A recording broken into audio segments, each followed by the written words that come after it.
जय हिंद बच्चों, आज के इस वीडियो में हम हल करने वाले हैं प्रश्नावली 4.4 का प्रश्न क्रमांक 1।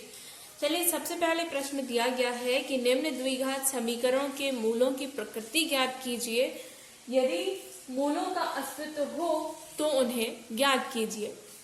पहला समीकरण हमें दिया गया है ax का वर्ग ऋण 3x धन 5 बराबर 0। तो हम इसको लिखेंगे कि समीकरण की तुलना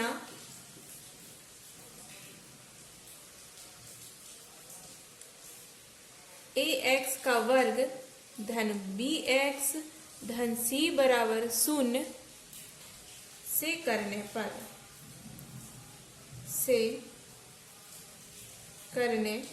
पर जब हम ऊपर दिए गए समीकरण की तुलना ax का वर्ग धन bx धन c बराबर 0 से करते हैं तो x का गुणांक और ये x का गुणांक यानी कि a बराबर हमें क्या मिलता है 2, bx और ये लिखा है 3x यानी कि x का गुणांक, तो ये हो जाएगा b की वैल्यू कितनी मिल जाएगी -3। ध्यान रखना है, चिन्हों को हमेशा साथ में लेना है। जब भी हम कोई भी सवाल हल करें चिन्हों को भूलना नहीं है। तीसरा है c की वैल्यू कितनी आ जाएगी यहाँ से 5। इसके बाद इसके पहले की वीडियो में मैंने आपको बताया था कि समीकरण के अगर हमें मूलों की प्रकृति की जांच करनी है तो हमें सबसे पहले पता होना चाहिए विविक्त कर। तो यहाँ पर हम विविक्त कर निकालेंगे। विविक्त कर यानी कि डिस्क्रिमिनेंट का फॉर्मूला क्या होता है, d = b² - 4ac। तो यहाँ पर b की वैल्यू हम रख देंगे। b की वैल्यू कितनी है -3, तो ये हो जाएगा -3 का स्क्वायर -4, और a की वैल्यू कितनी है 2 और c की वैल्यू कितनी है 5। ऋण 3 का वर्ग हो जाएगा तो ये हो जाएगा 9, ऋण 5 दूनी 10 और 10 चौके कितना हो जाएगा 40। तो यहाँ हो जाएगा 9 में से जब हम 40 घटाएंगे तो ये हमें कितना मिलेगा -31। ऋण का 31 हमें यहाँ पर मिलेगा। और d की वैल्यू देखिए 31 क्या है, शून्य से कैसा है छोटा है। 31 कैसा है, शून्य से छोटा है। और हमें पता है कि जब 31 शून्य से छोटा है तो 31 किसकी वैल्यू है d की, तो d भी क्या है शून्य से छोटा है। साफ साफ दिख रहा है कि 31 शून्य से छोटा है और 31 किसके बराबर आ रहा था d की, यानी कि d की वैल्यू शून्य से कम है। और हमने पढ़ा है कि अगर d की वैल्यू जो है वो शून्य से कम होती है तो जो मूल है वह वास्तविक नहीं होते हैं। मूल वास्तविक नहीं है। फ्रेंड्स, अगर आपने मूलों की प्रकृति का वीडियो अभी तक नहीं देखा है तो इसके पहले मैंने जो वीडियो अपलोड किया है वो आपको डिस्क्रिप्शन बॉक्स में मिल जाएगा, आई बटन में भी मिल जाएगा, आप वहां से देख सकते हैं।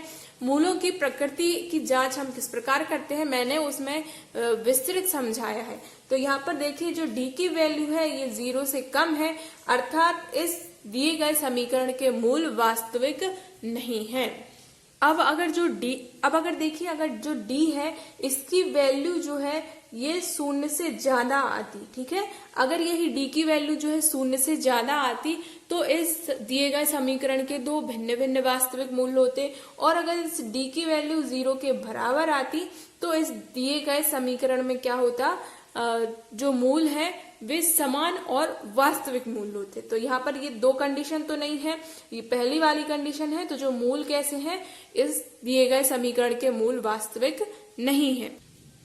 इसी प्रश्न का दूसरा सवाल है कि 3x का वर्ग ऋण 4 करनी 3x धन 4 बराबर 0। ये हमें अगला समीकरण दिया गया है, इसके भी हमें वास्तविक मूल्य निकालने हैं। तो इस दिए गए समीकरण की तुलना ax का वर्ग धन bx धन 0 से धन c बराबर 0 से करते हैं तो हमें a, b और c की वैल्यू मिलती है। a की वैल्यू कितनी मिल गई 3, b की वैल्यू कितनी मिली -4 √3 और c की वैल्यू कितनी मिली +4। a, b और c की वैल्यू अब हमें मिल गई है। अब हम क्या निकालेंगे, इस समीकरण का विविक्त कर निकालेंगे। विविक्त कर यानी कि डिस्क्रिमिनेंट जिसको हम रिप्रेजेंट करते हैं डी से, और इसका फॉर्मूला होता है D is equal to B square minus 4ac। यहाँ पर बी स्क्वायर की वैल्यू रखेंगे -4√3 और इसका क्या हो जाएगा स्क्वायर, माइनस 4a की वैल्यू कितनी है 3 और c की वैल्यू है 4। ऋण 4 करनी 3 का वर्ग होगा तो ऋण 4 का वर्ग और ऋण का वर्ग हो गया तो ऋण और ऋण का गुणा हुआ तो धन हो गया। 4 का वर्ग हुआ तो कितना हो गया 16 और करनी 3 का वर्ग हुआ तो कितना हो गया 3। यहाँ पर गुणा कर देंगे 4 तिया 12 और 12 ती 36, 12 चौके 48। तो यहाँ पर 4 तिया 12 चौके कितना हो गया 48, 16 ती कितने हो गए 48। यहाँ 48 में से हम 48 माइनस कर देंगे तो यहाँ पर d इज इक्वल टू हमें क्या मिल गया 0। क्या मिल गया d इज इक्वल टू मिल गया 0। और हमने पढ़ा हुआ है कि अगर d इज इक्वल टू 0 होता है तो जो मूल है वे कैसे होते हैं, दो समान वास्तविक मूल, दो समान वास्तविक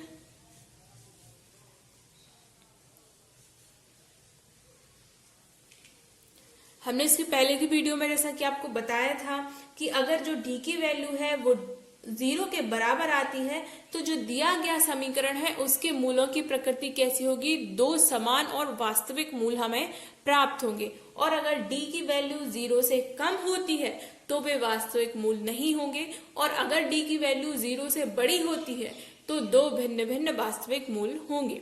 अब देखिए प्रश्न में दिया गया था कि अगर मूलों की प्रकृति है यानी कि मूल जो है वो अस्तित्व में है तो मूलों को ज्ञात भी करना है। तो यहाँ पर दो समान और वास्तविक मूल है तो हमें इसके मूल ज्ञात करना है।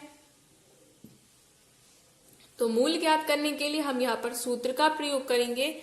ये हो जाएगा x बराबर ऋण b धन ऋण अंडर रूट, देखिए यहाँ पर अंडर रूट हम लिखेंगे d और बटे में कितना आ जाएगा 2a। अब देखिए मैंने यहाँ पर d क्यों लिख दिया, ये देखो यहाँ पर जो सूत्र लगता है यहाँ पर आता है d इक्वल टू क्या होता है बी स्क्वायर माइनस 4ac। वो चीज तो हमने यहाँ पर पहले निकाली ली तो हम सीधी सीधी वैल्यू ही रख देंगे। अब पूरा इतना बड़ा क्यों रखना, ठीक है, तो हम यहाँ पर डायरेक्ट d रख सकते हैं। बट अगर आप भूल जाते हैं तो आप सीधा जो हमने इसकी पहले की प्रश्नावली यानी कि 4.3 में हमने हल किया था इस सूत्र की सहायता से, तो आप सीधा सीधा वही सूत्र रख सकते हैं। d के स्थान पर आप बी स्क्वायर माइनस 4ac रख के भी सॉल्व कर सकते हैं, दोनों तरीके सही हैं। अब यहाँ पर माइनस b, तो b की वैल्यू है -4√3, यहाँ पर प्लस माइनस और ये क्या हो जाएगा d की वैल्यू कितनी मिली थी हमें 0, तो हम डायरेक्ट 0 रखेंगे 2 और a की वैल्यू कितनी है 3। माइनस और माइनस क्या हो जाएगा प्लस हो जाएगा तो यह आ जाएगा 4√3 और यहाँ पर 0 है तो ये लिखने का कोई मतलब नहीं, इसको हटा देते हैं। अब आ गया देखिए यहाँ पर 2।